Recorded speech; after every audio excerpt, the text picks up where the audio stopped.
So hi guys, welcome back to another episode of the Work and Travel series. So I'm not sure what episode this is, but maybe episode 6 or so, but it don't matter.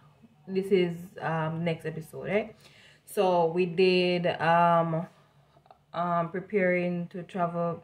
I don't even remember the name them, but the point is that this is the next part. We talked about how to get a job offer, what to do after getting a job offer, what to bring, and all that stuff. So today, in this episode of the Work and Travel series, we're talking about what happens after you get into the US. What's next for Work and Travel. So if you don't already watch the other episode in the Work and Travel series, go ahead and watch it. The playlist will be down below in the description. And also you can go ahead and subscribe to Bree's Adventure. Her link will be down in the description as well. So I think the first episode was picking an agency, picking a job, what to do, how to get a job offer, what next after getting a job offer, and how to prepare. I'm not sure if I leave out any, but it don't matter. Just check the playlist and you'll see them. But this, as I said before, what happens after you get to the US. Also, I have a story time traveling to the US. Right, I have a story time that I did recently, traveling to the US, almost getting stranded in Atlanta. So if it's your first time traveling to America for work and travel, you need to go watch that video. You need to go watch the story time for me to tell you what happened when me, as a big idiot, not even just me, because me and somebody traveled. Just watch it and you will know what happened. Also, I have a Work and Travel playlist, Work and Travel 2023 playlist for when I went on Work and Travel last summer. So if you want to see the actual vlog traveling to the US for the first time, if you want to see what other one, 18 hours in Atlanta, if you want to see 3 states 1 day, if you want to see my house tour that I stayed in last summer, go ahead and watch that. If you want to see when I go on boat ride in a where did it go? Jamaicans went fishing in America in Wisconsin. You can go check that out. You can check out that one. And I went to Band Falls in Michigan, so I crossed the border. Right? So if you want any of that, go watch your playlist them. Anyways, today, what happens after you get into the US? So I'm gonna pick up from the other story time that I told before, right? The one traveling to the US for traveling to the US for the first time, story time, the story time. I'm gonna put it right here. So yeah. Maybe go from there, what to do after you arrive in the US.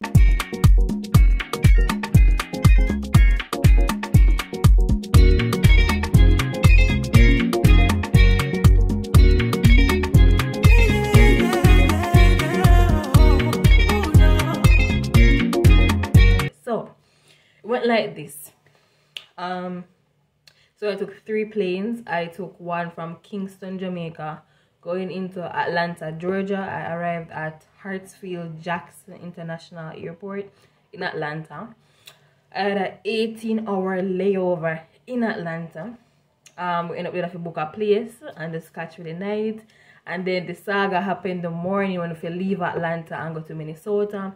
As I said, go watch that the story time to hear the details. And then after we leave Minnesota, I went to Wisconsin. So now me pick up this story when the plane landed in Wisconsin, okay? Because of Wisconsin, initially, I'm supposed to go for work and travel. So, but you know, so Wisconsin, they're way up in America top. So you have to go through a couple states in order to reach there. So let us begin. So, alright, the plane land. Me and my brother step off of the plane. And we're in an airport as we step out of the plane, so. And by the way, the last plane was a small plane. Small plane. Like it only had 2 seats, you know, so regular plane usually have 3 seats together, right? So anyway, the plane land. We come off and when we look around the airport, it looked like a shack. But I tell you a lie. It did look like a shack. If you're going on work and travel and you know that it is a small town you're going to, keep your expectations at a level, if you know what I say. So anyway, when we reach the airport, I say, kind of little airport this. What is this? I don't understand. Because imagine me go through 2 big airports in Atlanta and in Minnesota, and I come at this one or this decline. So I couldn't believe. Anyway, I come off and I step out and realize the airport done already. Anyway, the little carousel thing, me and my brother go and we take up the bag off of the carousel, and I was panicky. Listen to me, me that fret, anxiety, me that worried. Me I said, God, you know how far away they from Jamaica? You know how far away they from Jamaica? Like how far away they from Jamaica? So anyway, we did it and we stand up and we not on food. We don't know what we do. And then this man just walked up to me and was like, "Are you Tony K?" And he called my brother name as well. And then I said, "Oh." And I said, "You know what? If him know his name, him supposed to come pick me up." And then he basically introduced himself and tell we say him the manager. So more than likely when you're going on work and travel, either your manager or some human resource, but somebody from the company will come pick you up from the airport more than likely. So what you need for interest you do is before you left Jamaica, email the people your flight details and the time you're landing and the airport. It will make your life so much easier. Don't just take up yourself, book the flight and all that stuff, and then it's like you're reaching a country and you don't even know what to do because you never tell them say I come that day. So please inform them. Email them. I think it was 2 weeks before my flight, I emailed the manager and said, "Listen, we're playing a land in Wisconsin X time and he was on time. As a matter of fact, he was waiting on us. So that was good. But man, this is you're going to a strange place. If you have never been on work and travel or you've never been to that part of America before that you're going on work and travel, it's best to please contact the people and arrange them to come pick you up once pickup is available. Some employers don't do pick up, you have got to take bus. When you reach, you have got to take bus or call Uber or something, but them not pick you up. Depending on what state you're going and depending on the area. In my situation, the town that I was in never have an airport. So that is why we landed in that other town and they had to come pick us up and then bring us to that town. If you get what I say, because it was a really small town, population less than 2,000 people, if you get what I say. So anyway, manager pick we up, we have some small talk and yeah, we sit like a small talk in a car, I'm panic and I don't know what to do. But this is a shock. And so anyway, you know, him bring us to one McDonald's, a small talk, and I asked me how was the flight and me did cool. Me not tell I know like me go Wisconsin, me did cool. Me say big summer, big May, and the place still feel like this. So me did cool. Anyways, we got McDonald's. That was my first time I eat McDonald's. It was so basically the manager sit us down at McDonald's. Me get nuggets and fries, and me never like it because I remember my first time I eat McDonald's is the first time. So imagine you try something for the first time, you talk to a stranger. Yes, you did sign paper say you go work with the stranger, but come on, you don't know each other like that. I've never met him, never seen him before, as a matter of fact. But it kinda expect somebody a bit more. Me not gonna describe what me that thing, so let's leave that alone. But basically, he was really nice and just accessible work experience. Basically, whatever we did put on the application before I need to ask you really. Me never really the answer because you're nervous, you're shy, everything now one. And then we left. We eat food, then we go back. We go to the store, reach the town. We go to the store, him show all the department them and then show us where we'll be working. We signed some papers.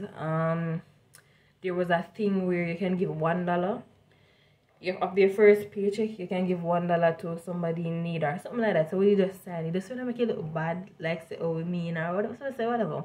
So $1 out of your paycheck will go towards some kind of charity, something. Anyway, so that was that in my experience, and so on and so on. So then he showed us the housing. So when you get to the US, your employer, if they do pick up, they'll come pick you up. They'll bring you to the place of work, your place of employment, introduce you to all the people, sign papers, which is the most important thing, documentation, sign the papers, them say I go work and blah blah blah, a lot of stuff. You give them a passport, them sign up some things. So basically that was what my manager did. Then when in bio, since it was a grocery store, in my laws to just take some basic items, so we get some free things that day. Yes, we get some free things. What else? We get some free things, and yeah, you know, so you can't drink water over there. So we get water. When you get one orange, the orange tastes like mango. The orange tastes like mango. No kidding. Me I tell you, say it tastes like mango. Me say, what is this? This is not orange. Anyway, nothing that tastes how it's supposed to over there. Anyway, so we went home to the house. We realized one other Jamaican that lived there. Went in. Two other girls that already take two other room. One room with free. Me just go stay in there. And eventually later on in June, me did get a roommate. But for the rest of May thereabouts, I was living by myself in that room until she came, right? So basically now, remind the story. Alright, so the employer go bring you to the, so in my situation it was a house. Some employers don't have houses because what my manager was telling me at the time is that they used to rent. There's a little hotel motel thing nearby, or not even really nearby. It's closer to the McDonald's, but basically that's where J1 students would usually stay in the past. So if you go and work and travel, you're considered a J1 student. That is how they label you with J1, J1, J1. If they don't remember your name, they might remember say J1. That is the name of your visa. So anyway, where am I? Yeah, so the man said it was a lot more cheaper. So the man who owned the grocery store said buy a house nearby to the store, and so we just pay rent and stuff like that in the summer. Since it seems like this J1 thing, this work and travel thing, has been something that the company has been doing for years to help fill the employment gap, because it can get really, really, really busy in the summer. Let me tell you that. So we meet the housing, meet the other persons them. So one thing you need to bear in mind is that when you go over there and you start living with these strangers, in my situation at least they were Jamaican, but disagreements and stuff. So when you go, just go with a heart of gold. Be ready to forgive, be ready to communicate and interact with people, because you get me, I say you're going to be living with these people for a couple months, so might as well get along with them. Initially, when we start live with the other Jamaicans, it did kind of weird in the first part, but me tell you by 2-3 weeks, all we are friends. All we get over that phase, right? Then I got a Dominican Republic roommate. So me and her live in the same room, and she speaks her Spanish, and she that was the culture shock. I tell us a culture shock. Me and her, at first, me never did think me and her would get along in the room there, because she says some things and she do some things that it puzzled me as a Jamaican. Puzzled me differently, and I'm like, God, she's not serious. She can't serious. But then it just shows that you can't really judge people. You have to give it time, because over time, I'm gonna say, like, me mind my own business. Me and her have a good relationship by missing out. She came in June. By July we have a good relationship. July, August, relationship got better. So it never did too bad. So she would work late nights, me work early morning. So when me come in from work 9:30 at the night, she did work until 2 a.m. right? And when she come in 2 a.m, me did my bed asleep. Me not hear when she come in. Just like when I go to work at 4. I wake up at 4 and me leave before 6 for reach for 6. She don't know when me gone at morning time. One day, it's so funny, because one day we just in a room. I think it 2 weeks, because it's actually very rare for both of us to get a day off on the same day. So it was like 2 in a yard that day, and I said, and she was like, Toni, what time do you leave for work in the morning? So me I say, girl, in my head me I say, girl, it's been months, and you tell me, so you don't realize what time me I leave work at morning time. Me know what time you come in at night time. Me know say 1-2 in them range you come in. He's like, girl, you don't know what time I come in, what time I leave at morning time? That's crazy. And it did work out, because when me gone, she did it. When she gone, me did it. So it worked out for the most part. I never hate her, I never have her up, nothing like that. So one of the most important things that you need to get is a social security number and also a bank account. When you arrive in the US, this is something that your manager will tell you. So you need to get a bank account and a social security number. And the social security number, in my case, or last year, there was some clause that basically stated that you had to what do you call it? You had to basically get you had to wait until you have been in the US for 10 days before applying for it. I don't know how true it was, but I heard from a manager, and so we said whatever, we're gonna wait 10 days before applying for the social security number. Anyway, he brought all of us to the social security office in the other town, and we did a little interview, something, give the lady a passport and blah blah blah. They mailed the social security to us around maybe 2 weeks later. They mailed it to us. So that was that. What else? After arriving into the US, there's a civis form that you need to complete. It basically confirms that you have arrived in the US. This must be done within 7 days of arriving into the US to show that yes, you showed up.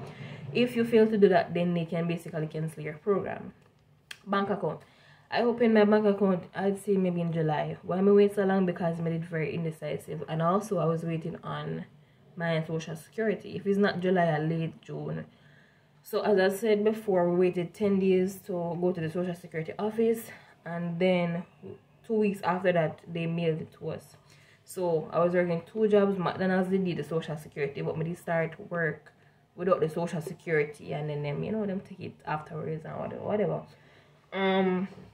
If not tricks, I was working without the social security and them take it after. Well, my manager him get it first, guy him collect it. So him get it first, then what else? So I needed a social security number to open a bank account. And at first I was going, there's no Bank of America where I went. So initially I didn't want Bank of America, but I ended up having to, I was going to open a bank account with People's Bank because it is nearby. When I say nearby, the place I'm right there, yes, so People's Bank there, yes, so. But then I was hearing that local banks, like when you move around in the US, it's a bit harder to move around with a bank that's very local in a particular state. And I was like, but I don't remember the term that they use, but like they call them small banks or private bank. I don't know what them call it, but yeah. But anyways, I heard that BMO, as in bank, BMO Harris Bank or BMO Bank, I think they changed their name from BMO Harris to BMO Bank. So anyway, I opened a bank account with BMO, and then the camera could check them and I go cash in, check them, and you know, that is it. So the main points from the story after you get into the US: ensure that you submit your the service thing. So within 7 days of arriving into the US, ensure you do that. Ensure that you get a social security number. Ensure that you open a bank account. What else if you ensure, say? That's about it. I really that. But basically, try to have a good relationship with your manager. Try to have a good relationship with the people that you'll be living with. Try to have a good relationship with everybody. You're not gonna like everybody, that's the honest truth, but try to have a good relationship with them. As I said, do what you need to do. Choose a good bank that has more branches across the US. That's what I meant to say. So I think, I'm not sure what happened with People's Bank, but it's like a small town bank or something like that. But anyway, I went with BMO Harris due to so there was actually 3 banks. People's Bank, BMO, and you have this Nicolette. Nicolette was a good bank. When we asked customers, they were like, oh, People's Bank is a good bank. Then we hear, oh, Nicolette, I love Nicolette. I was like, And then some people use BMO, so everybody claims that for them bank are the best bank. So I was like, let me make a decision and let's go with BMO. So also, let me tell you this, before starting a second job, your sponsor needs to know before you start the second job. Yes, you go there and you go work for the first employee because he may sign up everything with, and him them sign up to go work with.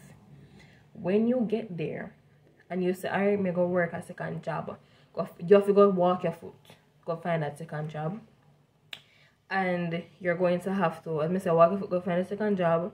Then I will give you this independent job offer form. Make the manager fill it out for the second job, and then them sign it. Then you go scan it, upload it, and send it to your sponsor. They're very responsive. At least my sponsor was very responsive.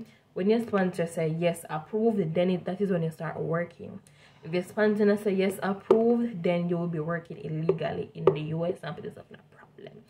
But anyway, I may get into more details about how to get a second job and work and travel in another video. But anyway, guys, that's the end of today's video. Don't forget to like, comment, share, and subscribe. And if there's any questions relating to work and travel, go ahead and comment down below. And bye, guys.